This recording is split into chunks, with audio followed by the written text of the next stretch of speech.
So I'm gonna record on the cloud. Yay, yay, yay.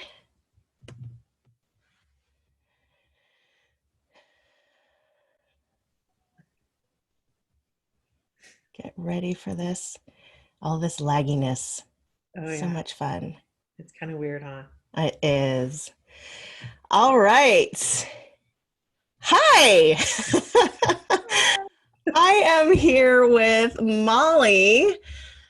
Oh my goodness, Molly is like a sister from another mister. The second we met each other, we were like, "So where do I know you from?"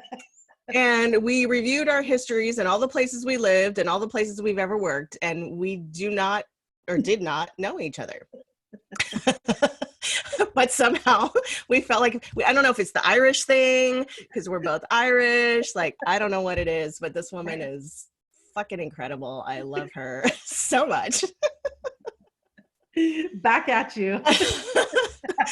And we're gonna have such a juicy conversation. We were just, even before we started, I was like, okay, we got to stop because we got to like put it on the actual recording here. So I'm gonna stop for a second, and I'm actually gonna read some information about Molly and some of the work that she's doing for you to just get a little bit of a sense of her, but you're going to get a much deeper sense in a few minutes. So Molly and her business partner, Deanna, help families navigating or balancing the challenges of having an aging loved one. Through consultation, guidance, and assessment, they're able to provide solid solutions, consistent follow-up, and peace of mind for the family. And I see them, helping these families through such difficult times with their deep compassion, their loving humor, and their really humble natures. These are two women who just have the biggest hearts of two people I've ever met. They're like a dynamic duo, and I'm so excited to have Molly here. Something that she says makes her unique in her field is 30 years of direct hands-on service that allows her to utilize her experience to benefit the families that she serves. And she's developed relationships over those last 30 years that allow her to be creative and thoughtful in creating solutions for each family. She's all about relationship building. And I'm sure that that's a subject that we're going to talk about today, because relationship building is kind of a feminine superpower. It's something, yes, that we as women do so naturally, but it's not seen as something that's quote unquote powerful, right? Like it's just seen as like, that's just something that women do. But when you leverage that power to serve others, it's everything. It's everything. So Molly, I told you about her laugh. Like she'll get you going and you won't stop. Um, Molly and I were talking just before we came on, and she was basically saying, like, I don't even remember what we talked about. Like, I feel like my whole relationship with power is completely different now than it was when we had this conversation like a month ago. So can you just like dive right in and speak to that a little bit? Like what's coming up for you right now around like where you were a month ago and where you are now? Well, I feel like I have amnesia from what we talked about a month ago, to be completely honest, because we have gone through so much change culturally. We're all staying in place right now. We have these options to, sit on the couch and watch TV and kind of sit into our own thoughts, which I'm really good at doing. I'm excellent at doing that. But we also have these opportunities to kind of capitalize on the time that we have, and on the literally on some of the quietness that we have around us right now, and use that to help kind of make some dreams come true. Right. And Right. so it's been really fascinating in the last, we've actually been staying in place we're in our 6th week, because I got a little sick before all this started. And so, but I mean, it's all good. So we've had some time to, go through this. And I'll be the first to admit, the first week I was kind of panicking and not sure what to do with myself. And second week I kind of had to take a seat back, and I got a little overwhelmed trying to make myself too busy. Yeah. because I needed Yeah. to keep myself busy. And I mean, I think I did like 500,000 Zooms in 1 week, and was just, cross-eyed by the end of the week, and realized I was pushing myself to a point of exhaustion, but also I was pushing myself away from reality. Yeah. I was distracting myself, and I was Yeah. forcing myself to be busy so I could say I was busy. So kind of in the second, third week of this whole journey, I had a little come into Jesus actually with Deanna. Mm. Deanna really kind of set me straight. I was talking to her and sharing her how I was feeling. And we had this great, powerful conversation where we just kind of gave ourselves permission to say, you know what, this is a time for us to slow down for a second. And we have so many dreams with Yeah. what we want to do with legacy, Mm. and so many different ideas, and there's creativity behind what we do, and this is an opportunity for us to really dive into that. Yeah. And so that was kind of a turning point for me, where I said I need to own the quietness, and I need to really look at this creativity. And so I feel so empowered now. Like this Mm. last maybe 2 to 3 weeks, I feel really empowered, because there's been opportunity to get creative, and then to really dive into those creative thoughts and Yeah. turn it into something that's real. Yeah. And so I feel really I feel empowered now. I feel excited. I feel like I'm ready to, I feel like I'm proud of what we are doing. I'm proud of what I'm doing. I feel like when we kind of clear out of this whole stay at home place, I feel like we are going to I know I am a better version of myself. And I feel like legacy, Deanna and I were better versions of ourselves. And I just feel like that's what's going to come out from this. I And love it. the reality of how important quiet time is, and how important it is to create time for yourself. Because right now it's all we have. Yes. And that's it. That's what we have, is time. Yeah. And And we you're can, bringing up something that is so important with regards to the feminine in general, right? That our vital energy is our creative energy. But when we're go, go, go and drive, drive, drive and busy, busy, busy, there is Mhm. absolutely no space for us to just drop into our knowing, into our dreaming, into just that liminal creative space where things can just kind of bubble up to the surface that have been waiting to be released. Yeah. And it's huge. It's huge. I really feel like a lot of women are actually really thriving right now Yeah. because they have that just a little bit of space. Like even me, it's like, even though I was joking that I'm busier now than I freaking was before all of this started, there's like, I'm doing it all right here. Like, I'm not having to travel. I'm not having to drive. I'm not going to get my lunch. I'm not going to, kind of wasting some time during the day, which Mhm. gives me the time to kind of pack everything in a period of time, and then give myself that freedom to just dream Right. and be. Like, I've come up with a couple pivots myself and figured some things out that was like, oh my God, if I hadn't had that space, I don't know that would have shown up for Yeah. me, It's you know? it's been huge. I mean, that's like the professional side. And then on the personal side, I feel like, my husband's working at home. So I'm working in the kitchen now. That's what I'm doing. He works in our office, at 5 o'clock, or whenever I'm done. It could be 2 o'clock. It doesn't matter. I put my Yeah. computer away and I'm done. And Yeah. I feel like our time together is even better. I'm catching, Yeah. we're laughing a lot more. We're not just so, bogged down by the day, because the day Yeah. is, so I'm feeling this big shift happening. And it's, like I said, I feel really empowered right now, Mm-hmm. with what is happening in the moment, but also preparing for what's to come in the future. Yeah. And I don't know Yeah. what that is, but I know it's going to be awesome. So Yeah. I'm gonna do what I do, and I'm gonna take us back a few steps, All right. because this all sounds amazing, and it wasn't always this way. No. And so I know a couple of pieces of your story, that over the last year, you've really stepped into a level of leadership that you did not expect yourself to step into. There have been a lot of shifts, but I'd like to go back even further to really kind of the origin of your story around power, and whether that's personal power or kind of like agency out in the world or whatever that is. Help walk us through how you think you've gotten here to this point, because I know, and you mentioned this earlier, I know that this isn't all rainbows and unicorns, that you still are going to keep running into things that challenge you in your sense of power, just like all of us. But yeah, take us back a few steps. Well, the brick wall is still it's still nearby. I mean, I still run myself into the brick wall often. And, I don't know how to chip away at that brick wall, but it's definitely there. And I think,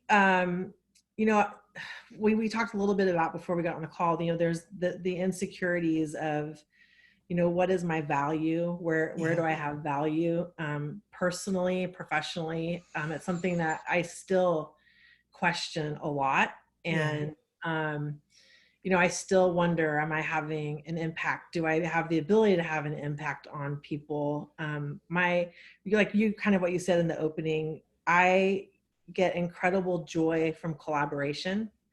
It just literally makes my heart feel full and happy when I see connections happening, and I see those connections helping to elevate or support one another. And, not everything is winning a gold medal. Sometimes we fall deep into the valley, and we need help to be lifted up from that. And sometimes we can do it on our own, and sometimes we need help. And so for me, having those strong collaborations is really critical, because I fall often. I'm okay with it, and I'm not okay with it, because it's part of the journey. But I mean, I think for me, a lot of it like you said, kind of going, if you want to go way back, there's some great insecurities for me in terms of, I have a hard time accepting compliments. I don't believe them. And it's not from, if you gave me a compliment, it's not a reflection on you. It's a reflection on where is it coming from and what's the intention. And so there's that there's that mess that's still there. And so when you have these moments, like present moment of empowerment, you thrive on that, and you remember, okay, there's an opportunity, and there is a launching, there's a place to launch from. But underneath that launching pad, there's a lot of shit, and it can get messy. So it's for me, I've really had to work hard to surround myself with the right people. And that over time, I've had, what I thought were really good friendships, but were more of conveniences. And I think in time, especially in the last couple of years, those friendships I've really, I don't want to say eliminated, but I've decreased the exposure to the more casual friends, and have really dived deep into more authenticity, because when I see someone who's being authentic, it models for me to be more authentic too. So how did you come to that conclusion? Like, how did you become aware that the people that you were hanging around with were not necessarily being mirrors for you and reflecting back the values that you hold, right? Because I know for myself, that's a trap that I got into. Like I was a rescuer. I was a savior, right? I would come in and I would see a wounded being, and I would do everything I could to like come in and help and support. And, I still support and help, but I do it from a place of helping, not a place of like saving and rescuing, right? I put them in the victim role when I do that. And and when I realized that, it was like, oh, I don't want to do that. I don't want to put somebody in a victim role. I just want to help, but it took, I mean, I had to cut off, friendships that I'd had for 15, 20 years. Because I realized that they were not healthy. And in many ways I would replay my wounding with them rather than being around people who could really lift me up and keep me up, and that took courage and bravery, because when you're around people who are doing better than you are, then all of your insecurities and shit come up. Right? Because you're like, but they've got it all together and they're doing their thing, and I'm not good enough. And You know what I mean? Yeah. Well, I mean, one thing I've kind of over the last year realized that my circle, I used to have a big circle, and now my circle is much smaller, but it's much more concentrated. And I think, I mean, I'll be honest, therapy has been very helpful for me to realize that, because there's just you get to a point where you just have an inner sadness. And I think I was swimming in that sadness for so long of just unhappy. And then realizing through time that some of the people that I was spending time with, and a lot of time with, there was a lot of laughter and, good moments, I felt like I was always having to explain myself. I was always having to defend myself. I felt like I was, at the end of our, hanging out with or having a conversation, I would feel terrible after, and I realized how is this person, helping me become a better person?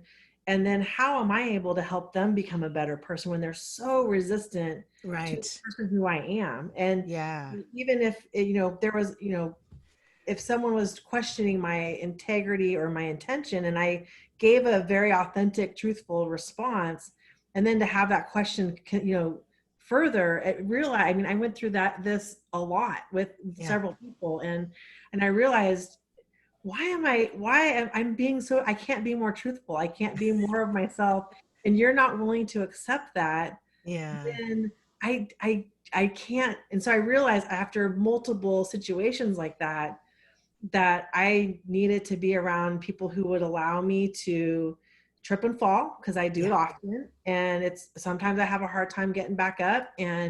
But one thing with me is I'm not going to lie to you. I'm going to give you what I got. And some days it's really good, and some days it's really bad. And sometimes I can't form a sentence.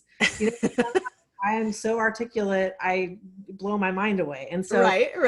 I need to be around, I realize that for me, I need to be around people that will honor that kind of roller coaster that I go through.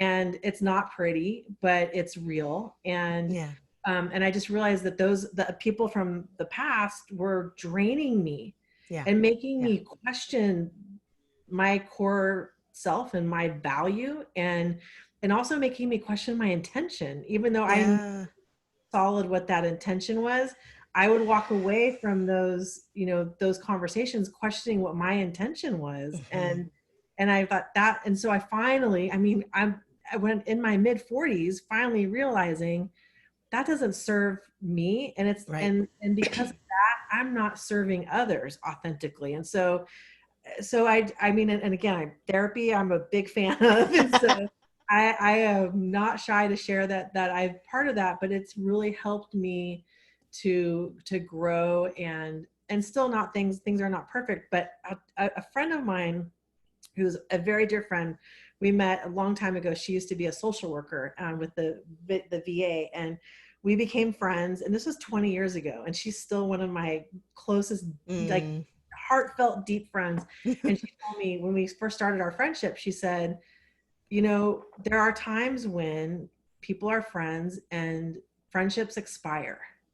Sometimes friendships expire, and because the friendship no longer serves each other. It doesn't mean it doesn't mean that one person is bad, the other person's bad. It doesn't mean any of that. It just means that there are times when relationships get to a point where they just don't serve each other. And so I always have that in the back of my mind about, I do grieve that some of those people are not part of my life anymore. But at the same time, because of them, I learned what my intention and how important authenticity is. Like, that's my favorite. That is probably one of my favorite words, is authenticity. And I strive for that in myself, and I strive for that in people. I make sure I provide a safe environment so people can be their authentic selves also. And so I don't know if it sounds what I love about that, though, is that I really think that that's how healing happens. We recognize in ourselves that the relationships are not serving us, but we have that wobbliness in that of like, is it me? Is it them? Like, you know, I really want to be around people who lift me up, but am I just feeding my ego if I do that? Like, what does this all mean, right? We go through the waffle and the back and forth, Right. and then we come out the other side and recognize that because our truth telling, our authenticity is such a core value, I can't live my life this way. Yeah. Like there's this real like desperation that starts to happen, recognizing that I'm living a false life Yeah. if I surround myself with people that I can't be myself around. Mhm. And many of us get that training from our childhoods, you know, from our families, you know, invalidating environments where we show up as our silly selves, and then we get slapped down and told we need to be quiet and we need to shut up and we need to, you know, tone it down, and all of these things that were these messages that we get. And so coming back around to ourselves is quite the journey. Like that really kind of is the heroine's journey as far as I'm concerned, is we show up, we get kind of squished into a box or shut down or told that we have to act a certain way. And then we come to a point in our lives where we realize that we're fucking dying. Like we are dying inside. And in order to survive, we have to break out of that box and take the risk of showing up fully and actively searching for those people who are going to be able to hold that space for us. It's huge. It's huge. I mean, and I'm just thinking as we're talking about this, like I remember being, I don't know, I was probably 16, 17 years old, and confronting a family member, someone who's really important to me, about drinking, about alcohol and too much alcohol. And I remember the response when I brought it up, and I wasn't confrontational. I was probably 16, 17. So I probably didn't give my message off perfectly, but I think I made my point, and the response was, well, it's your fault. Yeah. And so I remember like I just remember the devastation of I've never forgotten the devastation of that. And it kind of goes back to that insecurity of when you care about someone and having that rejection of, you know, that then, you know, that is a huge thing that happens when people are, you know, those are impressions that don't go away. Exactly. But then going back to intention, I even know at my 16, 17-year-old self, I know what my intention was, is just, I just wanted to have some happiness and not have that, you know, toxic around me so much. And I don't remember exactly how I said the message, but I remember how it was received and what was back to me. And so you don't forget that. But it goes back to intention. And now I'm you know, in my 40s now, and now I can say, now I can own my intention. And I know my intention is from a good place. I would never, ever. It's but so I confusing. Like, I mean, to sit there and doubt your own intentions, like, how crazy making is that, right? When we start literally doubting our own sanity or our own experiences because we keep getting this reflection back to us that what we're saying is invalid in some way, you know? I mean, it's devastating. Like I would purposely try to like, and I know now, I mean, I can look back now 30 years later, I can look back and say, you know, that's a whole lifetime, but I can say, I never would have an intention to hurt a person. And so, and I emotionally or physically. And so I know that about myself now. Then I was just trying to figure out, you know, like just the basics of, you know, I'm 16, 17 years old, and I just want to, you know, get to school on time and show up at my, you know, my sporting events or whatever. So I just, you know, you just you realize and you grow. And, but that's something that you remember. It's part of who your core and your foundation is. And so, well, and to me, it would make sense based on what you just shared that getting compliments kind of re-triggers that whole dynamic, right? Of like, well, I can't trust your intentions. Right. I can't trust the intentions of your, you know, why you're giving me this compliment, or what do you want from me, or, you know, oops, my battery is about to die. You know, all of those pieces of the puzzle. Well, I think you realize too, is like when you, I think as we get a little older, we realize it's going back to intention again, is like, I know what my intention is, and whatever, however someone's going to receive it, it's really what they're dealing with themselves. Exactly. I can't change, I can't change how, well, I mean, I can change, I can grow. So, and I can evolve, but Right. how, if I say something that's coming from a real, true, authentic space, I can't control or manage how the other person is going to receive it, because that's whatever they're dealing with, and Exactly. whatever's under that, springboard that they're having to launch off of. So Yeah. everyone's got their little, stuff bubbling underneath them. Yeah, absolutely. And I Yeah. think that's huge. Like that to me is again a pivotal point where we have to recognize that this is in our shit. I've taken on enough, from growing up. I've taken on enough of that, and I've learned I'm not gonna own other people's shit anymore, because I got my own, and I just can't keep piling it on. So, and I think that's an important thing that you have to learn.